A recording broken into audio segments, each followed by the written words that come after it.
I had to keep reminding myself this is a donor, not a date. Really, you're just getting free random sex, aren't you? Baby daddy. And the Tinder explosion. Forget chemistry. It's all about your looks. Now that's a no. And he's short. 30 million users and counting. Is our smartphone now in charge of our sex life? Photo finish. Plus, two of the world's biggest adult stars. They met on set. I saw him and I was like, oh, that guy's beautiful. And now they're set to get married. But since he's still working in the biz, how does Honey, I'm Home go over?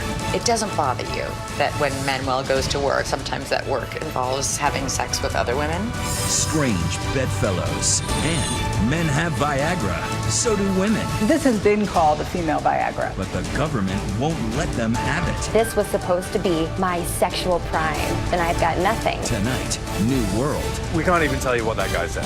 New sex. Here now, David Muir and Elizabeth Vargas. Good evening, and here we go. We are diving right into a debate this Friday night. For most couples, when someone strays, when a husband is with another woman, it can end it all. But Elizabeth found for some couples, it actually keeps things going. That's right, David. I spent some time last week with a couple where sex outside the marriage is actually part of their livelihood. They've made peace with what most other couples struggle with. Because when this woman says, honey, how was your day at the office? It takes on a whole new meaning.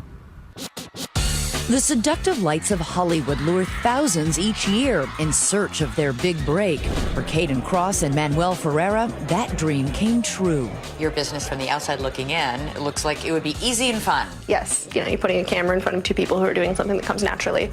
But there's a lot more to it.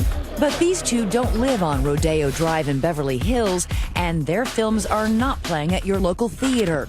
You're more likely to find them online. What was your reaction when the first person said to you, I think you should do an adult film? I never watched porn. I didn't have any feeling on it one way or the other. It just was not on my radar. It was more like a, like as if someone had just said, oh, you could be an astronaut. It was like that far out of left field. Caden was discovered in her hometown near Sacramento and Manuel at an open casting call in France. By 21, Caden had made her first porn movie, and within 2 years, she was one of the highest paid performers in a $5 billion a year industry. That first film, aptly titled Caden's First Time, was with Manuel. Oh, hey. Sorry, my lunch went long. Oh, don't worry about it. I'm not in a rush. A veteran of the industry and at the time, a married father. That's how you met? Yeah, we on met your that very way. first shoot? Yeah. Didn't go like really great as far as a connection between the two of you. I was so scared and I was so nervous about how am I going to be perceived and does my makeup look bad and are they going to really find out that I can't act? And then there was that little fear that didn't occur to me until I was on set where I started thinking, what if I've been doing sex wrong my entire life and now I go and try to do it on camera and it like everyone knows. That's not how you do it. Right, like I really thought, like what if no one told me I've been doing it wrong this whole time? So you're French? Oui. And you were gracious, but I was bad. Is that how you remember it? I only remember her incredible. No, that's not true. That's not true. You're lying. It would be 4 years before they would meet again, and when they did, life looked very different. Caden was now a full-fledged porn star, and Manuel was headed for divorce. And I remember he showed up and I was like mid-sentence and I saw him and I was like, oh, that guy's beautiful. That movie was called The Smiths, and much like Brad and Angelina on the set of Mr. and Mrs. Smith, sparks flew. That's you. That's me? Is that? What do we do? Okay, who's more embarrassed watching this? You guys we're or gonna me? kiss. It's a telenovela. Look, we're gonna get. Yes. See? And then we were in love. That's a great kiss. Caden and Manuel became porn's golden couple, the Brangelina of the industry. But as they fell in love, Manuel found it difficult to watch Caden work. Porn stars, they're people too. For the sake of their relationship, Caden agreed to stop having sex with men on camera, even though she was making more money, and Manuel would continue to perform with other women. It was a lot of money to walk away from. Why did you walk away from it? It was a thorn in the side of our relationship. I'm a jealous person. So despite the fact that Caden was saying this is just business... It's very difficult to understand how it's okay for me to do it and not for her. Why is it?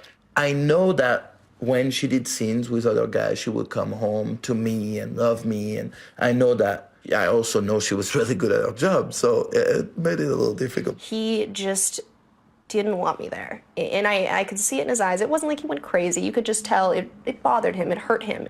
Manuel admits his jealousy is a double standard, but he says his sex on porn sets is strictly business. So even though your job involves this incredibly most intimate physical experience two people can share, you're able to have a wall around it? Of course, completely.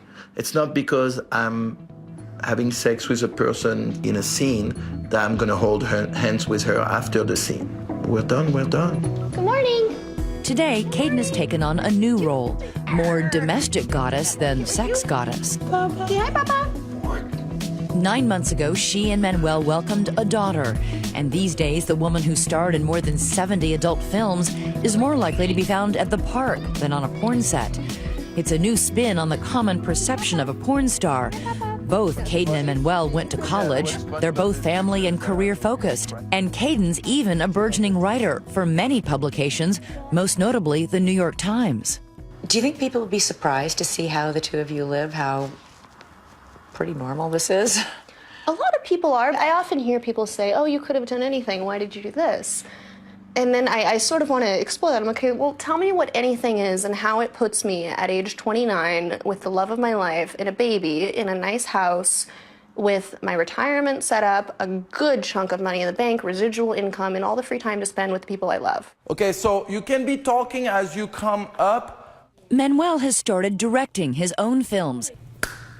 This is a favorite dress. With Caden even pitching in to help out with wardrobe for the very women who will go on to have sex with Manuel. Do you have like a little necklace? Yeah, I have. You did write, quote, I'm human, and I admit I size up the woman in the makeup chair. Is she sexier than I am? Smarter? Better in bed?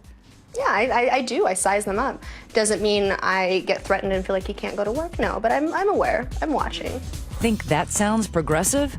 Well, how about living right next to your fiancé's ex-wife? In addition to your normal life here, your normal life extends to your ex-wife. Yes. She lives right there. As in, right next door. Manuel's ex-wife, Dana Vespoli, is also in the family business. A porn performer and director, she lives just steps away with their 3 young sons, completing this very modern family. It's practical, it makes sense. It's just sort of easier for everyone. What do they think Mommy and Daddy do for a living? They understand that we work in some aspect of production. So he knows you're making movies, but not what kind of movies? Exactly. But these parents know the day is coming when they will have to have a hard conversation about just what kind of movies they make. It's not going to define us as parents. Are you at all worried about the day that they see one of your movies? Or the questions that they might have? The questions, they're not going to be fun questions. It's not like we're looking forward to that day. We all want the same things, and we all love our kids, and we all work really hard to provide for them and to keep the family strong, and that's all that matters. And then secondary is like, and by the way, we make porn. Oh, I would have never guessed. That's usually how it goes. Yeah, like that. It's very nice. Manuel is looking forward to the day when he can stop performing and focus solely on directing. Do you think you'll miss that? I don't think so, no. You'll be ready to give up having sex with thousands of women to just this one woman? It's weird, I don't want to sound cheesy, but it's almost like I started porn so one day I could meet her. I know it sounds cheesy. It is cheesy, is it? I love you. I don't want to sound cheesy. Oh, look, we're gonna get... Yes! Next, Tinder. It's the all-new match game. That's the rejection. Just bang, like that. Chemistry can wait. This is picture-perfect animal attraction. Your reputation, fairly or not, is that people use this for quick sex. We're going on dates to find out when the new sex continues.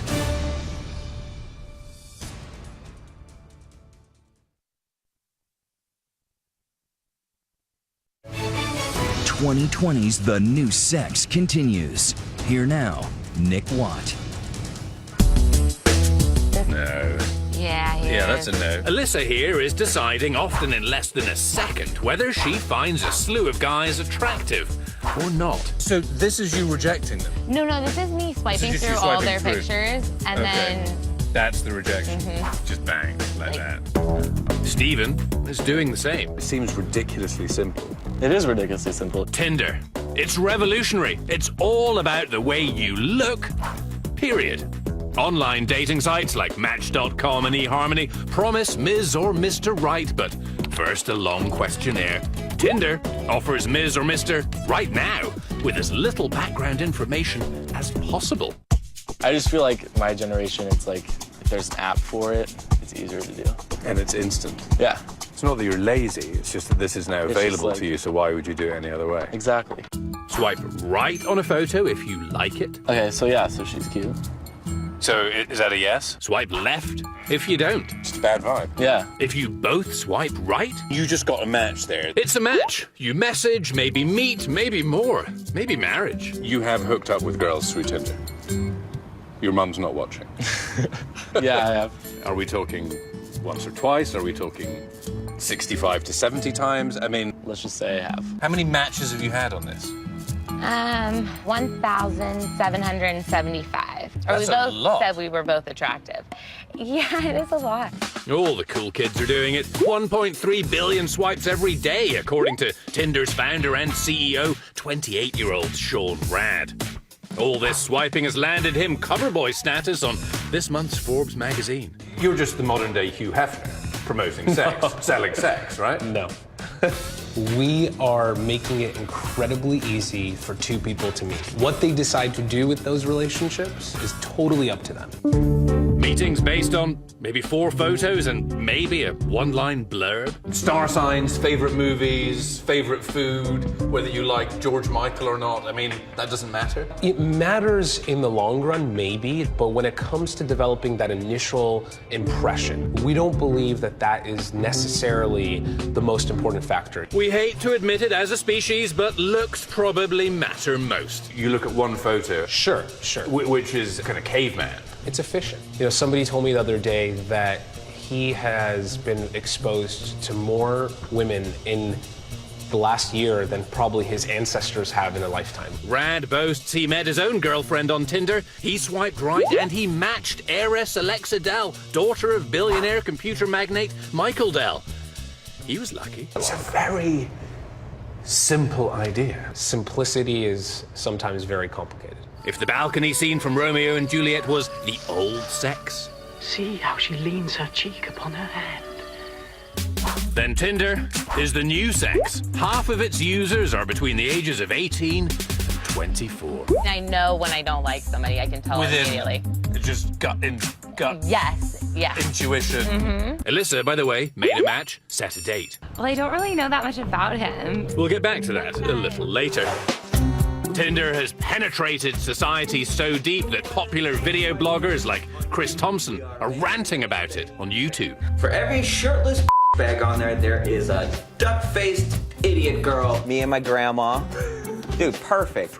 I respect women, love my grandma. Have you had sex with somebody you met on Tinder? Yes. You know. And have you had bad dates? Oh, yeah. Because there's one thing that Tinder can't do, and it can't tell you if you have chemistry with somebody. No chemistry equals bad date, and ticked-off Tinderites aren't afraid to post intimate details of dates gone awry on websites like Instagram and Reddit. And just this week, this nosy New Yorker couldn't resist live tweeting excruciating details of a Tinder date at the next table. Became clear pretty early on that it was a first date. She tweeted, "Sitting next to the most obnoxious Tinder couple ever. Dude just casually admitted it's his 3rd Tinder date of the day." I was very proud not only of having met on Tinder, but of having been a bit of a master of Tinder. It gets worse. He's swiping through Tinder while she's in the bathroom. And I noticed that he was swiping to the right the whole time. I was amazed at that. I thought it was so obnoxious. Our boy Chris is hoping for a better outcome. He's made a match. She's late. If she doesn't show up, like, that's okay. Back to Chris in a minute, but first, is the superficial sorting actually the way to go? Physical attraction is critical. It really is critical. It doesn't keep a marriage together, but it starts a marriage. Sociologist Jess Carbonneau lectures at Loyola Marymount, and she moonlights as a paid consultant analysing Tinder behaviour. But are these kids dating differently than, I did 10 years ago, than my parents did? I think that young people are definitely engaging more in a hookup culture than they have been historically. Now, there are, of course, some Tinder do's and don'ts. If you do a mirror picture with a phone, it's an absolute no. Body talk too soon is often off-putting. Oh my goodness. Yeah. That's pretty forward. That's his first message, too. We can't even tell you what that guy said. Posting pics with cute friends is actually a good idea. There's the effect of when you're posted with another person and they're more attractive than you, they make you look more attractive. Which brings us back to Chris and his Tinder date. Well, she's about 25 minutes late.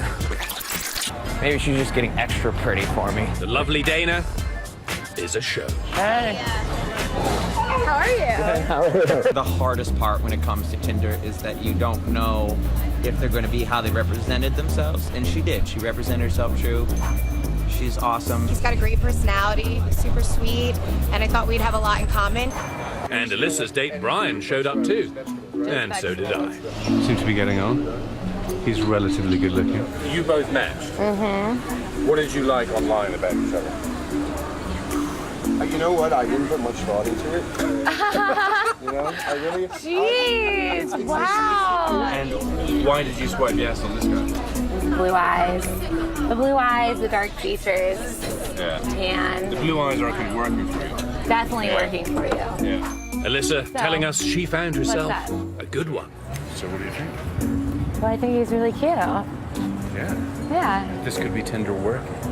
This could be Tinder working. Is our smartphone now in charge of our sex lives? We're certainly yielding a lot of control to our smartphones, so sure, absolutely. Yeah.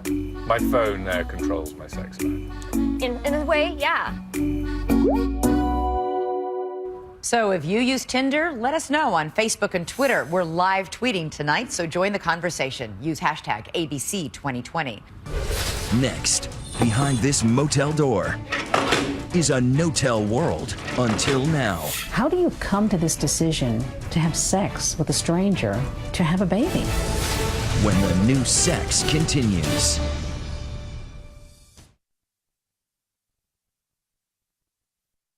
Now to strangers meeting in a hotel room, but it's not what you think. They're meeting there solely to have a baby. We're about to take you into the underground world of women desperate to conceive and men, complete strangers, willing to help.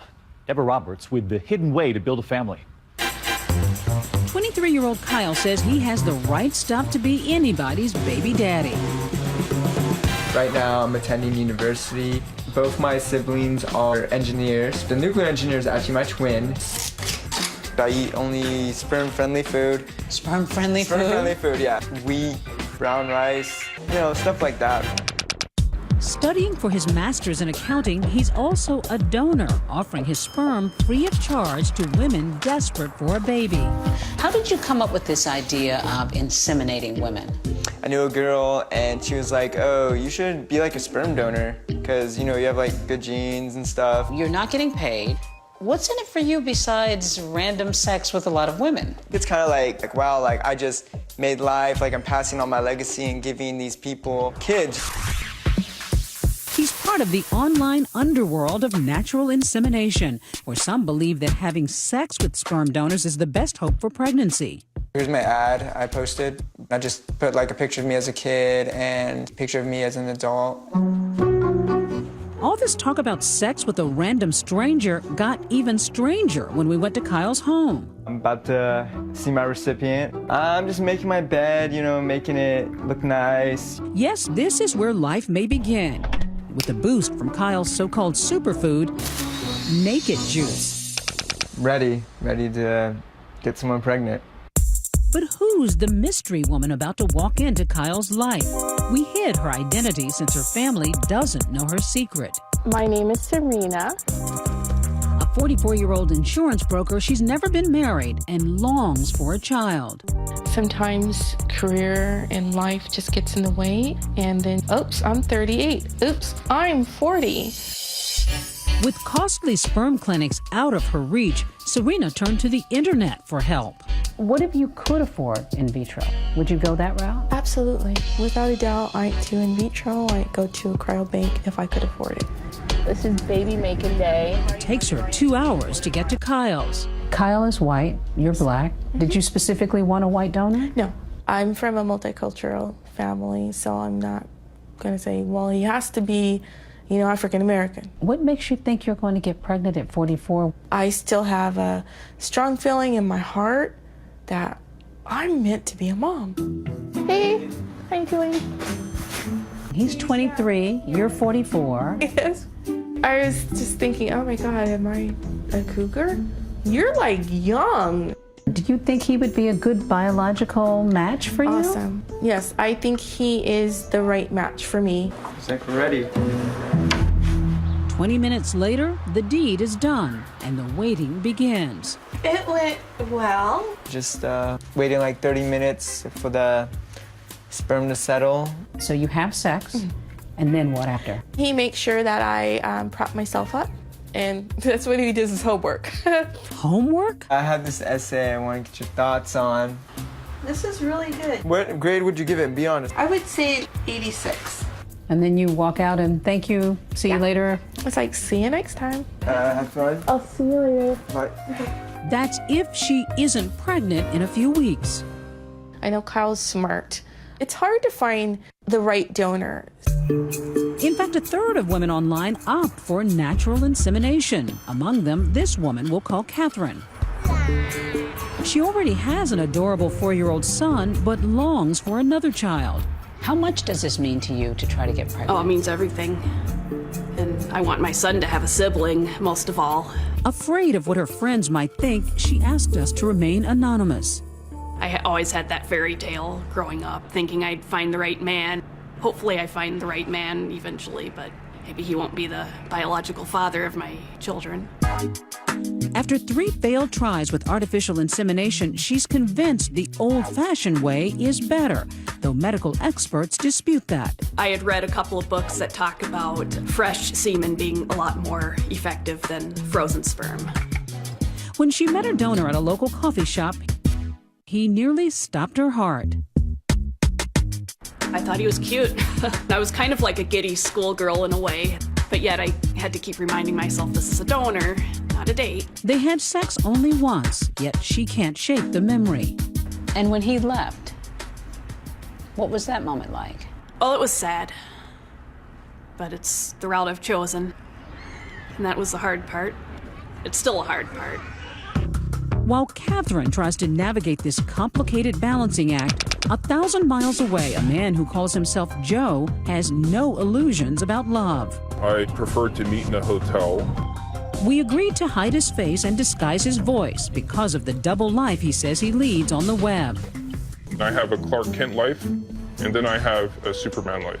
Some people might want to have millions of dollars in the bank, and then some of us might want to have dozens of children out there. He says he's an internet entrepreneur with a wife, 3 teen kids, and a big secret. There's a kid in Texas, in Detroit, Wisconsin. He says he's donated through natural insemination to more than 100 women from every walk of life, writing about his escapades in books. I say that I've fathered 30. Did he say 30? To show us how it works, he invited us to one of his donations where we meet Noelle, a young woman eager for her first baby. We get there just as she's checking in. Hi, how are you? Joe waits in his car until she texts with the room number. That's his cue to head in. Hi! Hi there. Nice to see you again. I think we timed it right, so I'm hoping that this is it. But what about the medical risks with a guy who claims to have had sex with more than 100 women? I test annually because that's what the CDC recommends. I ask people if they have anything. I mean, the testing is just an excuse for the sperm banks to charge a lot of money. Good afternoon, California Cryobank. This is Karen. How can I help you? It's a shocking suggestion to sperm banks. So each one of these boxes would represent a different donor. Like California Cryobank, where the sperm in each $700 vial is screened for disease and genetic history. What do people get for that money? Really what you're getting is not just the vial that you're buying, it's the 99% of the guys that didn't qualify. Joe knows he wouldn't qualify, but still vouches for his swimmers. I think the more sex that you have, the better your sperm becomes. So why would a married father do this? Well, I have the satisfaction of knowing that I have another descendant out there. Astoundingly, he feels no guilt. I don't see this as a betrayal. I'm unable to have as many children as I want in my relationship. I mean, that would be unreasonable to ask any woman to give birth to 30 children. 2 men on a mission to procreate, 3 women on a journey to build a family. As of tonight, no pregnancy for Catherine, Noel, or Serena. What if this doesn't work after several tries? I want to try until I say, you have no more eggs. Only Kyle found success in this cycle. Just over a week ago, his first child was born. Does that make you proud? Yeah, I feel very successful, actually. I feel like, wow, I did it. Next, not feeling it? Literally? Join the club. I am 30 years old, and I thought this was supposed to be my sexual prime, and I've got nothing. So is there a brand new little blue pill for women? This has been called the female Viagra. So what's the holdup? When the new sex continues.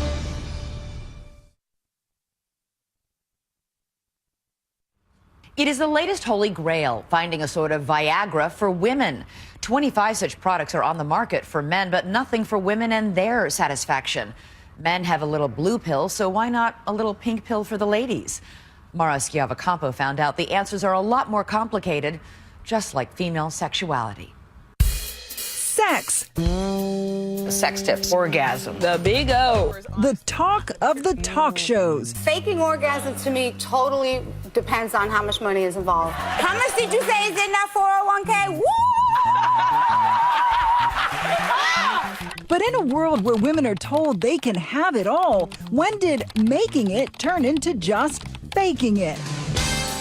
We hit the streets of New York with relationship expert Siggy Flicker and found, though we try... How many times a week do you have sex? So not answering. Okay.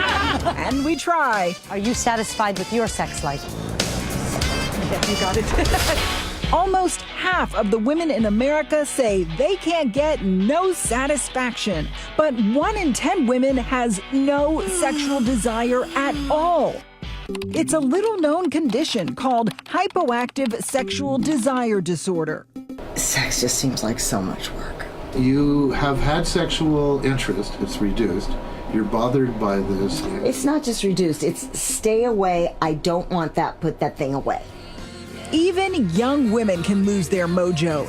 Catherine Campbell was once a promising country rock singer.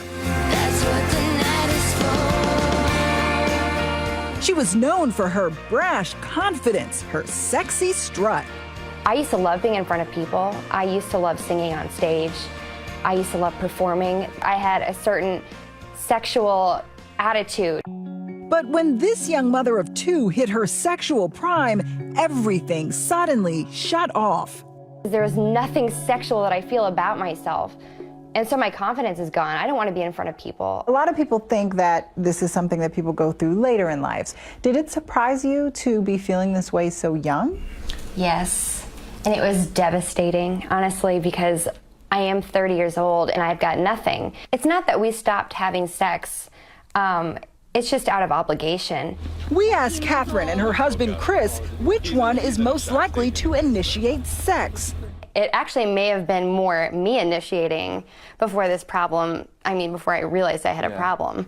Yeah, I mean, it definitely was a two-way street at one point, and then it turned into a one-way street. And you can only go one way for so long before you hit a dead end, and now it's just a closed dirt road. We asked on a scale of 1 to 10 how they'd rate their sex life together. Why'd you choose a 3? I chose 3 because I'm obviously dealing with some sexual dysfunction issues. I'm not proud of this number, and if I'm going to say our sex life, I do think that it's my body that's failing me. At one point, I would give that at least an 8 or 9, but now it's You would have given me a 10 before. Come on, baby. 9.9. Okay, all right. So what's the answer? That's where sex medicine comes in. There are strange sex remedies by the score, from creams to sprays to shots in strange places. The shot does have to be given in the vagina. But what if there was a pill, like the one that turned ordinary men into champions? This is the age of taking action. Viagra. So far, there are dozens of drugs for men, but for women, that number is 0. But Cindy Whitehead, president of a company named Sprout, is fighting to get the first low libido drug for women approved by the FDA. It's called flibanserin. Biology is at play for women. I think that's what's been missing in this equation up until now. Viagra is a blood flow issue, a mechanical issue, and flibanserin works on key chemicals in the brain. Some of the criticism has been that it isn't really that effective. I would say, by whose definition? If we say it's modest, I'd argue it's meaningful. And patient 24163.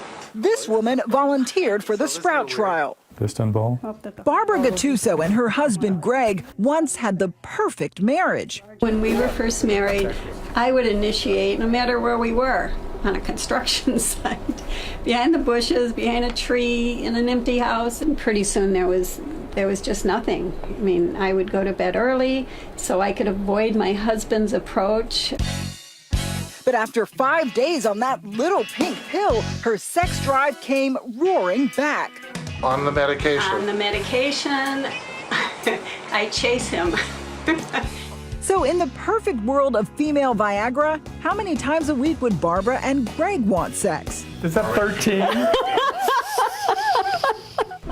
Her experience with that drug turned her into an advocate. Barbara joined Sprout's lobby group. And next we'll go to Barbara.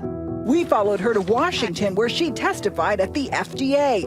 I would like to see the FDA approve a treatment for her right to sexual satisfaction. We want to be whole again. We want to be the wives that our husbands married. We want to have a normal sex life.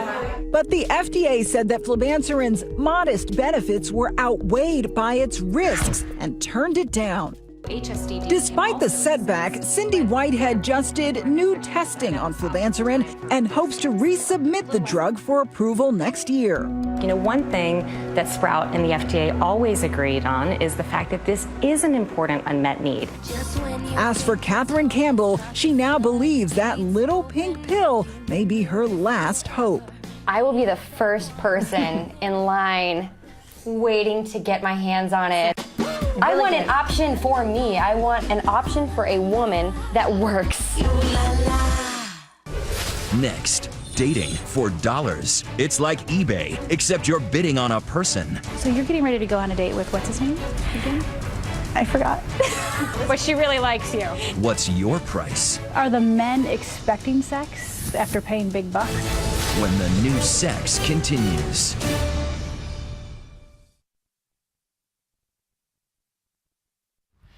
You can go on eBay and place a bid on what you want, of course, a dollar amount, and that item goes to the highest bidder.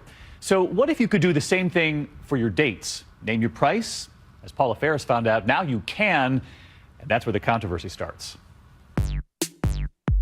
It's date night, and all across the country, millions of singles are getting ready to go out. Living large as I put on my clothes, look good from my head to my toes. Some in search of love, others lust, but nobody wants to be lonely. A select few are trying something radical, going online not to search for a mate, but rather buy one. At first, it's totally about looks. It'll catch my eye, and then I'll read about them. Meet 29-year-old Pablo from Los Angeles. He's a busy entrepreneur looking for a good time. My type is someone that's fun, adventurous, down-to-earth, sweet, kind, dog lover. I love you. Be a good boy. And with just a few clicks, she likes wine, she's young. He makes a $250 bid for a date with this woman, Cindy, a bikini model and nursing student. Okay, on all fours towards me.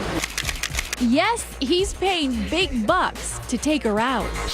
My guy friends They just think I'm a fool. This is kind of like the new way of doing things. And it's all courtesy of a new website called whatsyourprice.com, an online eBay-like dating auction where rich men pay for a night out with attractive women. Offers range anywhere from $15 to $300. Most of the men that I've met are just lonely. They want to spend time with somebody. It's like a business arrangement. Sometimes I'll be at home, it's sad, but I can just go on here and get a girl and go out and have a good time. I'm helping them out and they're helping me out. It's a win-win situation. But the obvious question is, what's your price nothing more than the world's oldest profession? Prostitution revamped for today's digital age? At the end of the day, it's all about economics, demand and supply. The website is the brainchild of Brandon Wade. Are the men expecting sex after paying big bucks? Some men do expect sex, and we tell them that that's not what they should expect. The site says it vets all new profiles and blocks about 500 hookers from joining each month. We really had to look, but there it is in the fine print, a disclaimer: no escorts allowed. But is Pablo just looking for innocent fun or something more? No strings attached, so we'll see how it goes. We tagged along on his date with Cindy to find out. How are you? Hi. Nice to meet you. Nice to meet you. Pleasure. Finally. Yeah, you look beautiful. I got you. Bam. You got me flowers? Super nervous. You're beautiful though. It makes it a lot easier. The couple quickly discovered they have a lot in common. What kind of dog? I have a Yorkie. I have a Yorkie. No, you don't. I have a Yorkie. We'll show you later how their night ends. But across the country in New York, 19-year-old college sophomore Selena has turned the website into a part-time job. I caught up with her and her best friend Leah as they were clothes shopping. How many dates have you been on? More than 100. What is the biggest perk for you? The cash. She told me she can earn up to $1,000 a week going on dates. What do you say about those that think you're just money seeking? I mean, everyone does different things, and for money, I'm really good looking, and I feel like I should take advantage of it now. But she has limits on just how far she'll go. Are you a prostitute? Are you a call girl? An escort. What are you? I get that all the time. You get that all the time? Yes, I do. So what's the difference between you and a call girl? I don't have sex for money. Okay. They do. That's where you draw the line. That's where I draw the line. I know I treat it just like a first date, just like a normal guy I met on the street. But not so normal. On this particular day, Selena has multiple dates with different dudes. 2 dates in one day? Yeah. What's your record? 5. Are you more desperate for love or money? I don't look for love. I let love happen on its own. But I like money. Pick out something that you would wear on it. Before she heads out, I ask Selena a simple question. So you're getting ready to go on a date with, what's his name again? I forgot. And you can't remember his name. I do it all this But she really likes you. For the record, his name is Greg. Yes, Greg. And it's clearly apparent right from the start, this date is awkward. Have you ever killed an animal? The conversation is dicey. So that's pretty much it. And absolutely no chemistry between them. But as agreed upon, thank you. Watch again as Greg casually slips her the money. Remember, he bought this date with her online. How are you not an e-pimp? I believe I'm matching people for meaningful romantic relationships. That makes me an e-Cupid, not an e-pimp. Selena's back at home getting ready for her second gentleman caller of the night. The guy I'm gonna meet, hopefully he's not boring, because I just spent an hour of my life with these people. But being bored is the least of it. Meeting strangers online can be dangerous. Best friend Leah is constantly concerned about Selena's safety. She's always worried that I'm gonna be killed one day. But you freak me out all the time. I guess it is kind of sketchy. Selena says she Googles the guy before going out with